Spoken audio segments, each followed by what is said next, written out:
Welcome to the Didi and Lital Show.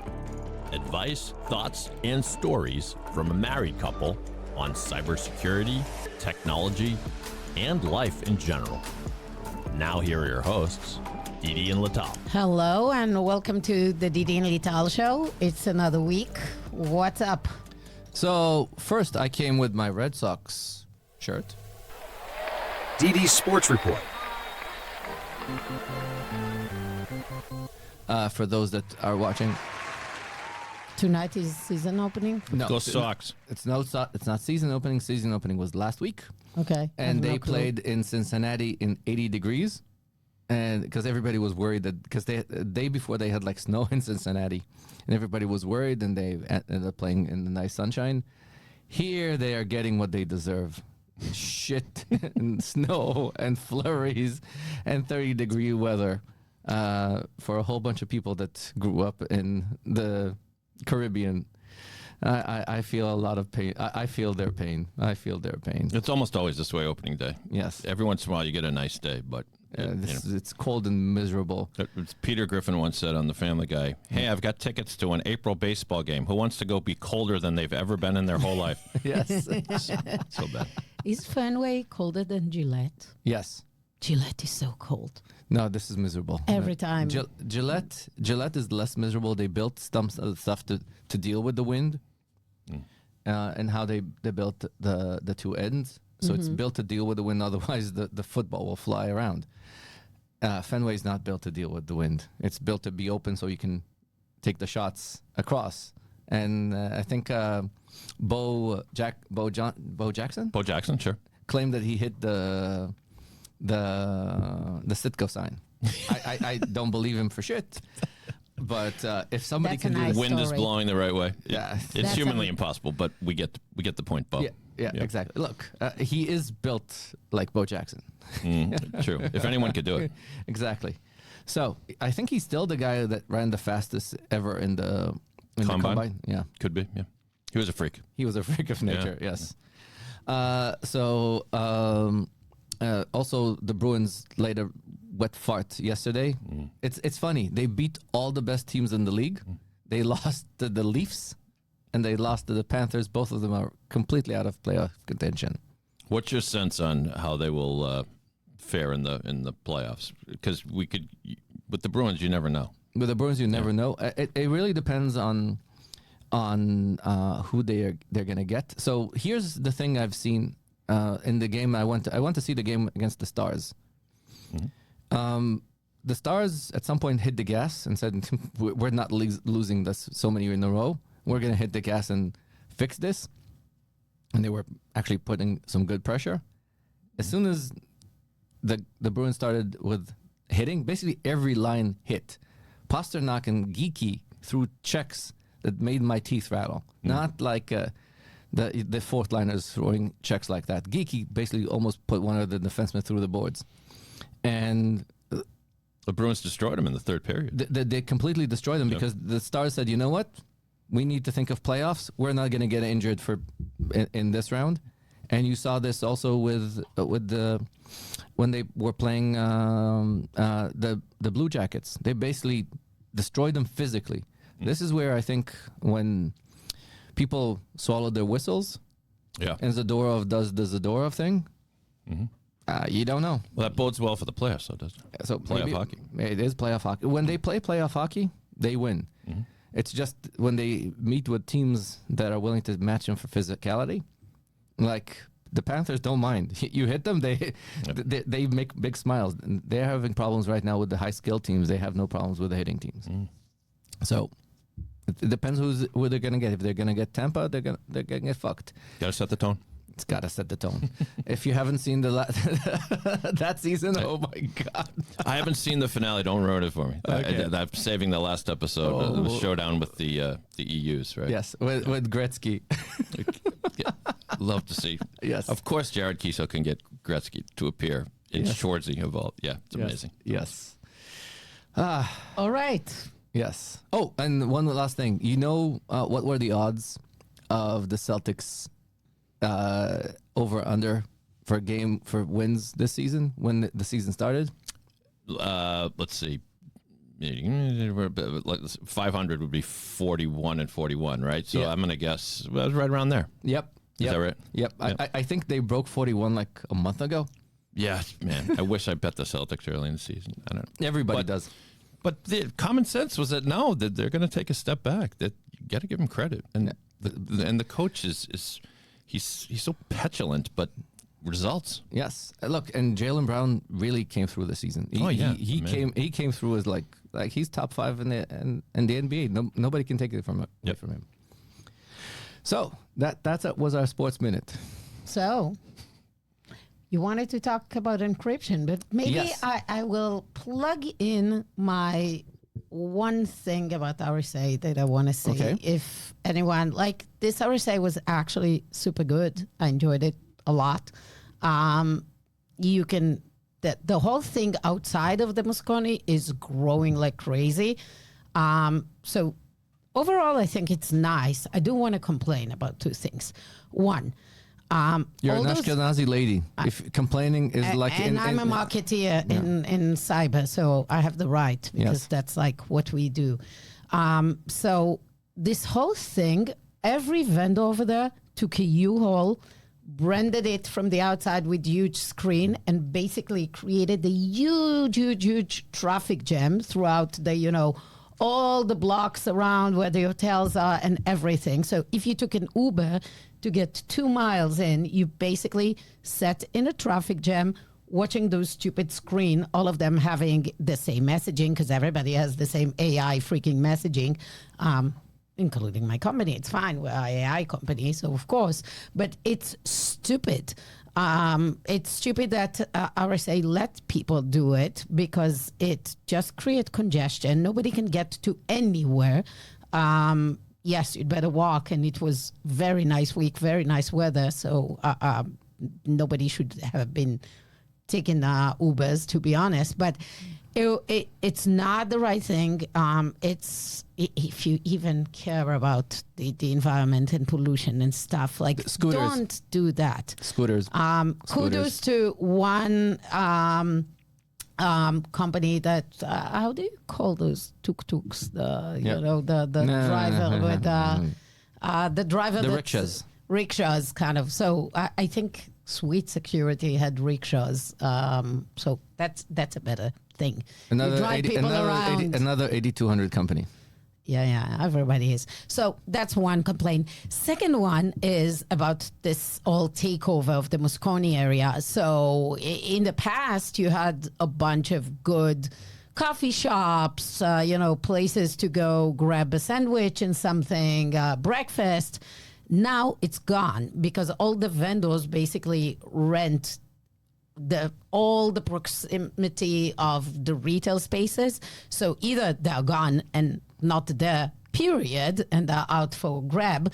But even those that are still existing, the coffee shops, the diners, the pizza places, the falafel place, all of them have been completely taken over by vendors. Now, it's a great idea.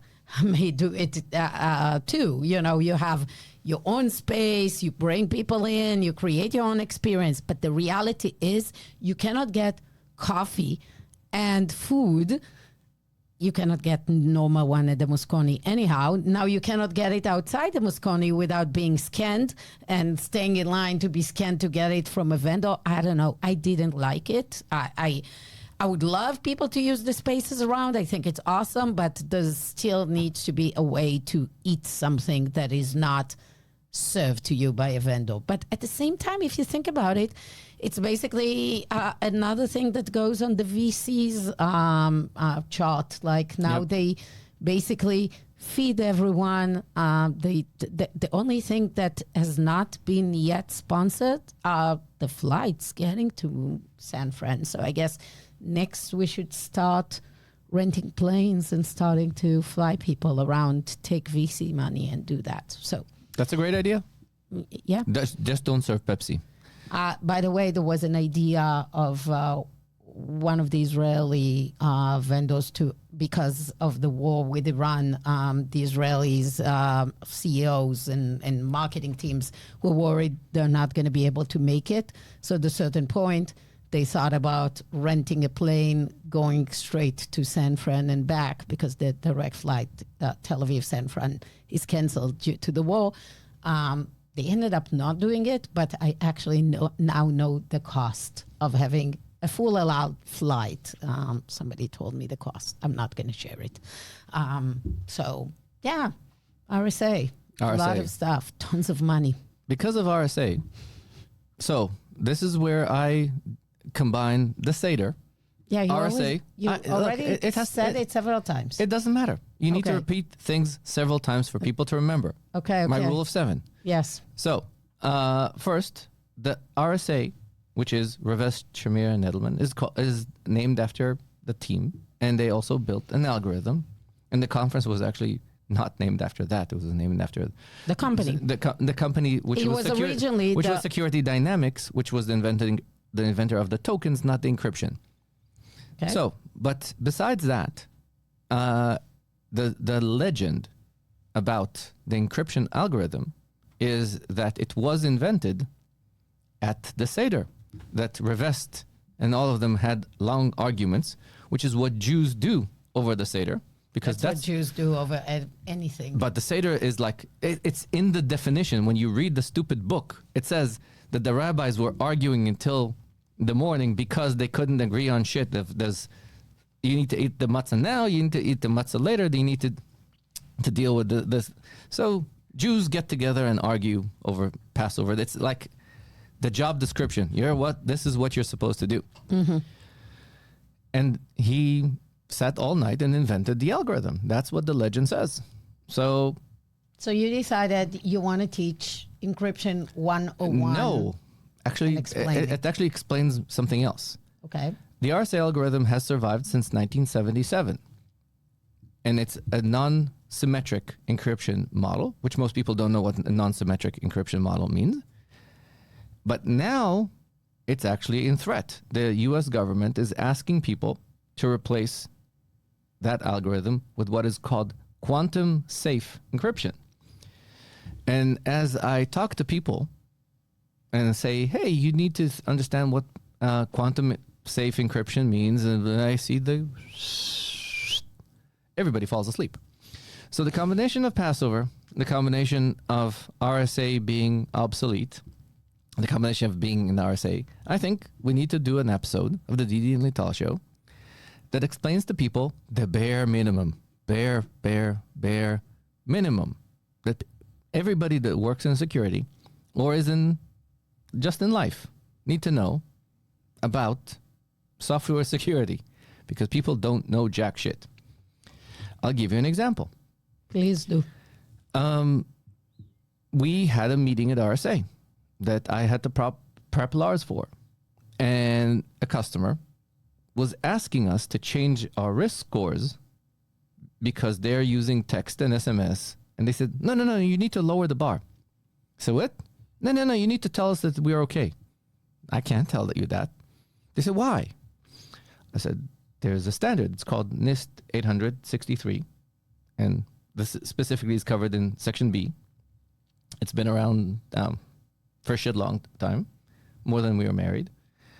And it explains how you're supposed to build authentication into your systems. In a secure system, there's like a standard. It says text bad, passkey good. And people even people on some of my data science teams were saying, no, push with challenge is good. I said, no, it's not more cryptographically sound. They said, what? I said, yeah, that thing doesn't work. That when you put in the numbers, it doesn't help you. It doesn't help for shit. One-time passcode? When you get a push authentication and it shows you a number and you pick the number like Microsoft does, or you need to type in a number. Right. Or Google actually does something really cool. They show you a banana, a car, something like this, and you need to pick one of those. That doesn't help you at all. It's not actually makes it more cryptographically sound. It's still push. And there's a standard called NIST 863. It tells you that this is not safer. The fact that you feel safer, you feel warm and fuzzy, it's really nice. But there's math. There's something called math. And it explains why one solution is safer than the other. Okay. And if you're building an authentication solution and you've not read NIST 863B, you're an idiot. And you should read it and understand what it means and understand what's the encryption that involved in these things. And you need to understand the diligence of the life cycle that you have to do and how you manage the key, how you rotate the key, how you secure the key. Because a lot of those authentication protocols are built on something called symmetric encryption. Do you know the difference between symmetric and asymmetric encryption? You tried to explain it the other day to Omri. So Yes. Yeah, well, Let's go. he got And very explain. googly. He got very googly eyes. In general, encryption, the first cipher that everybody knows is the Caesar cipher, which is when he was dealing with the Gauls, and he wanted to make sure a message was not intercepted. They shifted. Every letter was shifted. 3 letters, 4 letters. Everybody knew that you're shifting the letters.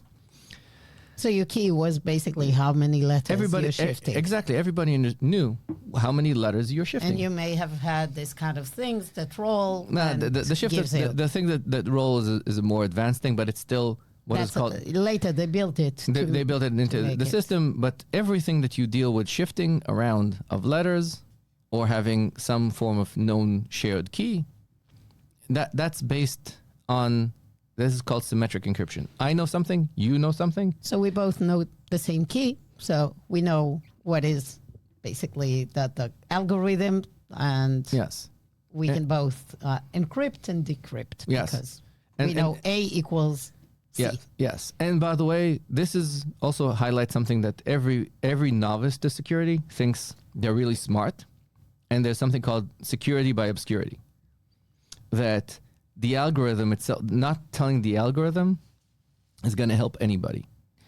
Every company that thought that they can do security by obscurity ended up with egg on their face very fast. You're supposed to have the algorithm itself.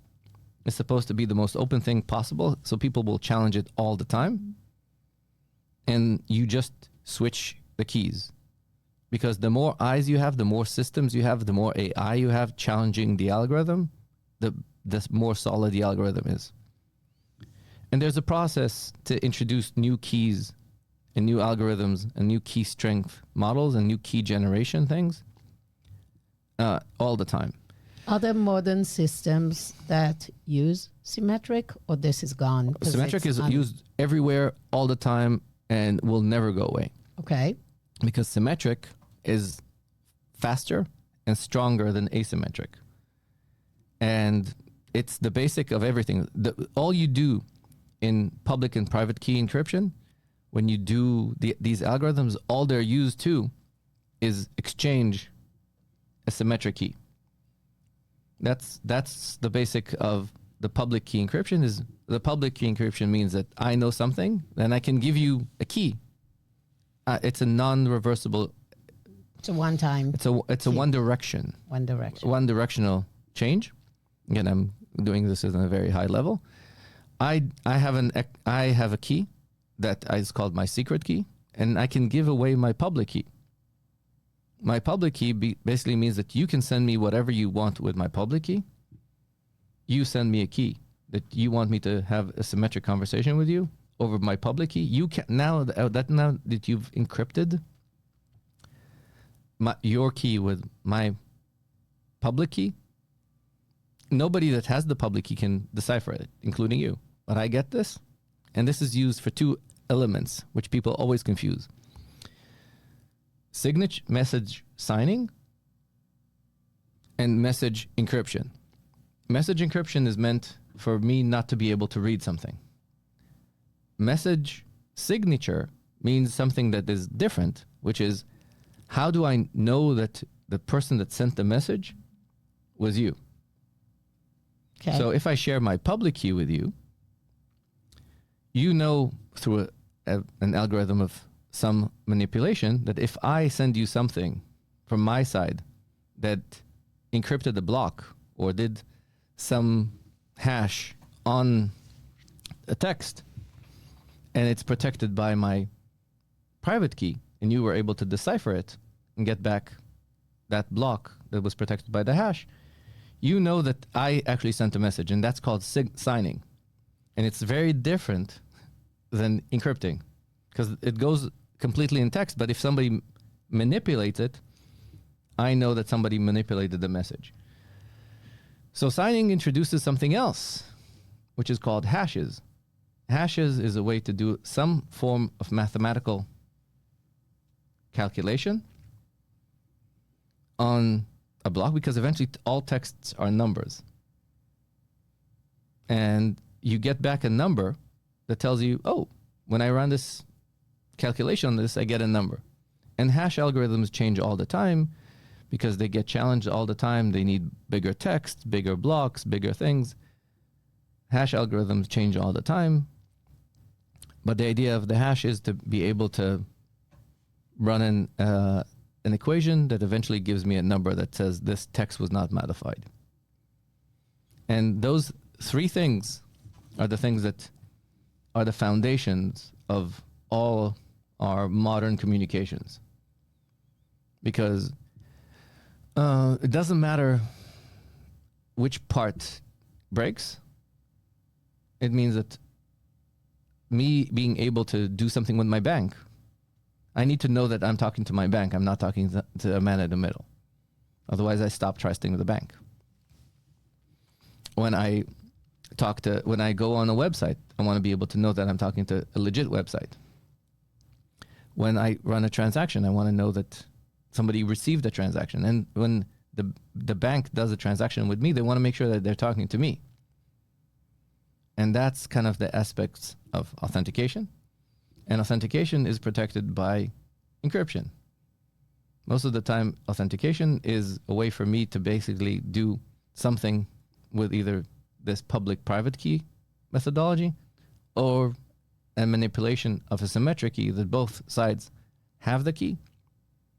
And the fact that I did the manipulation and you're able to read it means that you do the same thing. That's the essence of the tokens. When you see a changing number, both of us have the same number, the same key. The same key. And therefore, both of us can generate the same number. So let's jump to what will happen when quantum computing will come and why they say encryption will be gone. Even it's not encryption will be gone. There are encryption safe algorithms. So let's start with that. There's quantum safe algorithms. What is different versus the RSA encryption? Before that, let's go to add one more thing into that equation. You know what? Let me start with one more thing into the equation, and then we'll add one more thing. The thing that is really critical in a lot of these things is now that computers are really strong at breaking things. Let's go back to the beginning of what you explained to Omri. Actually, we'll pick on producer Dave because when we talk about Caesar cipher or exchange ciphers or all these things, what's the easiest way to basically decipher something that did like a really basic, like if you switch words? You switch the letters and then encrypted the text. What would be the easiest way to decrypt it? Yeah, you're talking about like decoder ring kind of thing where you try to figure out, figure out, if X means A. Yeah, exactly. It's exactly that. Exactly. Okay. So to decode this is just the distribution of letters in the English language. If I want to encrypt something in English, you need to know which language you're decrypting. So it takes time to understand that. Then and you would have also a long know, enough text. You would also know how frequent a letter appears in each alphabet. Exactly. And so if you have just 2 sentences, it's chances that you can decrypt it on nothing. But if you have long enough, you have books of it, very easy. You check the distribution. I think E is the most common letter in the English alphabet. So you basically you count the letters, and the one that repeats the most is E. And then you start filling it up, and, you start then making up, the text. Words starts appearing, and then context, and then everything builds. So pretty easy. You have software to do it these days, but people did it. Like World War II, that was the work of hundreds of women mostly that were sitting, where was that? Flatley Park. Yeah. And that's what they did. Like they got telegrams in different languages, coming from Italy and from Germany. And they kind of like tried to figure out the language. They had all the telemetry of where it's coming. So they knew which language it might be. And they needed to collect a lot of telegrams that they intercepted to be able to get the picture of what it is. It took them a while, and then once they had it broken, that was like basically breaking it, that A is D and C is F and whatever, there you go. They could read anything.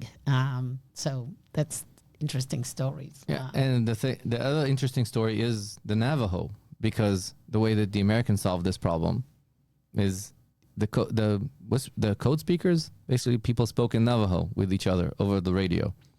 And so it wasn't English. So you don't have translators to Navajo knowing what is how to translate it. That's a good way to do. Yeah, but now with modern computers, it takes about 3 seconds. It takes literally minutes to solve that problem because all languages have the same things that repeat over and over again. Each language has its own. All languages have, signs. all human communication have similar themes. And eventually you end up with the fact that you come back to the theme of the language, and and now modern computers are able to do this. If you have enough text. If you have enough text. I mean, I guess now you can have. And that's why, two sentences. and that's the thing I wanted to introduce before we were talking about the resistance, is understand the aspect of randomness. Modern cryptography is the whole strength of cryptography is based on randomness. Am I able to create a basic random number, which is the key, and perform repeatable operations with enough randomness that I can't detect the patterns? So randomness is the key. And this is where quantum computing.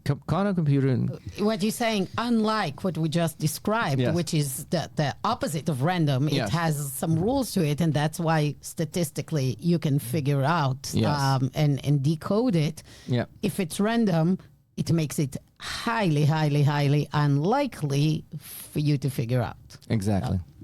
And a lot of what quantum computing deals with is the ability to cheat how fast you can detect the patterns in the randomness. And it's more sensitive to public-private key encryption, because public-private key encryption is based on prime numbers. And because of that, the range of numbers to guess is a smaller number to guess, and quantum is better at guessing and guessing right. So that's the essence of why quantum computing changes a lot of the equations. Okay. Yes.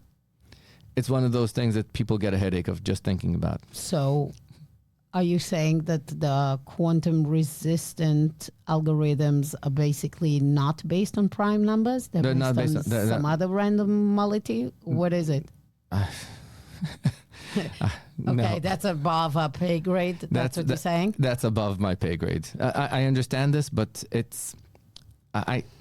this is the problem of studying in Israel math. I can't explain it in English. It's weird. Okay. I can abstract things effectively on the basic stuff in English, but as soon as I go into like the deeper math, I can't. I just lack the words. Got it. Okay. So they're not coming in as easily as, even though I read. Anyhow, we wouldn't understand. So let's just assume. It's not actually not that complicated. It's just. Is the assumption that there are other ways to create randomness that doesn't rely on yes, prime numbers? Yes. Is the thing? Yes. And there's a set of algorithms, and this comes to my other thing that everybody that works in security needs to understand. There's FIPS 140-2-3 The standard, it's an American standard of what is the right keys, levels, what's acceptable use if you want to work with the federal government. And this is something that people that don't understand how FIPS work can't actually work in security. There's a couple of things that you need to understand. You now said most of the people cannot. They can collect a paycheck, but eventually somebody will need to come in and understand what it actually means. There's a couple of things that people that work in security, that's how CVEs are created. Because people that work on, do you remember the acronym for CVEs? I always forget. I don't know. The V is for your critical vulnerability, yes. And E's, whatever. Yes, I wanted you to say vulnerability. I said it. Yes, but a lot of the vulnerabilities are created by the fact that people are implementing things they use the wrong methodology to replace keys. They use the wrong methodologies to deal with key protection. They use the wrong key methodology. They use the wrong encryption algorithm. And a lot of them are caused because of actually two things create CVEs. One is the misuse of algorithms. The other is lack of understanding of the hierarchy of the stack in security. So there was a paper called Cracking the Stack Overflow. This is the reason that under President Biden, they had an executive order to deal with what is called memory safe languages. Short version is that everything in security, everything in software is basically run on me allocating memory and writing stuff to buffer in memory. If the buffer overflows, I'll basically write on somebody else's memory space. Computers have done a lot to change that memory protection, that one process can't write over the other, that things can, but eventually things overflow because computer science is built on a stack of a stack of a stack of a stack of broken things over time. Because there's something called microcode that nobody knows what it does these days unless they're old as shit as me, that deals with how you actually set the zeros and the ones and how you talk to the CPU and establish the ground root, the electronics and the electrical physics of the CPU. Then you have assembly. Then assembly compiles into C. And then C compiles into memory safe languages like Java, TypeScript, and things like that. And because you have all those layers and all these things were built by humans and humans make errors, a lot of times people will attack something a lot lower in the stack that most of the developers just don't understand. Mm-hmm. And because things are built in those higher languages, people don't understand where the intersection of those things happen. So that's encryption plus the fact that we are very far away from how the computers actually work. And now with AI, we're introducing even a lot more code that we don't understand exactly how it works. We're introducing a lot of vulnerabilities into the system. Fun? Yes. That's why it's a big industry. It's going to be some people are scared shitless. I think it's going to be so much fun, especially when people replace a lot of the algorithms. People are going to make so many mistakes because one of the things that we've tested GPT-4 a lot for, there's a book by a guy called Bruce Schneier that if you work in the security industry and you don't have it and you have not read it, ping me, I'll send it to you. It's called Applied Cryptography. It's the basics. It's boring as shit. If you ever want to put somebody to sleep, read Applied Cryptography. But Applied Cryptography is a basic of what people need to understand. Because key hygiene and key rotation and understanding how certificates work. Like I had an argument with my team members about something called CA pinning, which is the fact that I want to talk to a specific person that only the person that created this certificate. It's called CA's Certificate Authority. It's whoever created the certificate that attests that this key is coming from me. This is a big mouthful, but sometimes I want to make sure that I talk to just this one. But certificates expire, and once certificates had their full lifetime, with how effective computers are at compromising certificates these days, you can't rely on the expected life cycle that a certificate would live its max lifetime. Its max lifetime was assumed that this is how fast it will take to break it. Those numbers are getting shorter and shorter and shorter and shorter. So there's no more 5-year keys. There's no more 5-year certificates. We need to think in terms of months. You need to put things in systems that can rotate fast. And that rotation is where the system is the most vulnerable. So understanding what certificates are and how certificates work and how their life cycle is one of the most boring things in the world. It falls under public key encryption methodology infrastructure. And if you ever want to put a whole class to sleep, you'll talk about that topic. I think we just did. I don't care. People need to know this because I'm going to go grab some coffee. Yes, but the idea is that people need to know that these things exist, and those keys have a very short lifetime. And I'll repeat it like 7 times because otherwise people don't listen. And understanding this is a key aspect of being in the security industry, because a lot of our protocols, so like when I came into the industry, using Telnet was very acceptable. Now, if you're not using SSH, you're irresponsible. There's one of the things that our products do is profiling people based on the network, the encrypted versus non-encrypted volume in the network. Assuming that the network traffic is going to be unencrypted is a bad practice. Assuming that you can intercept traffic and stop, because a lot of security tools are based on interception of messages and decrypting it. That's going away. So that's kind of been my rant about the basics that everybody needs to know about security. About encryption. It's not just encryption. It's about security. It's understanding how stacks work and that stack overflow is imminent. Use AI to migrate to memory safe languages. Get applied cryptographers, because otherwise you will get your key rotation things wrong. Don't mix things. People love to mix things. Hey, how about I have the same algorithm that does the same thing twice? No, there's a reason why there's signing, encrypting, and sending.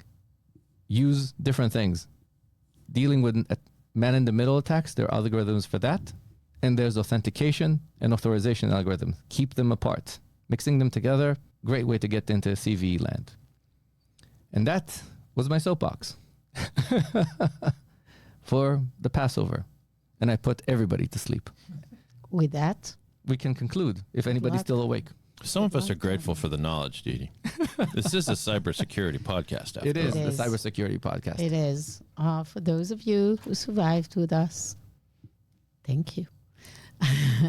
The Didi and Lital show is a weekly podcast. Please rate, review us, share with friends. I think they'll learn a lot from Didi's cybersecurity knowledge. We'll see you next time. See you next time. Bye-bye. Bye.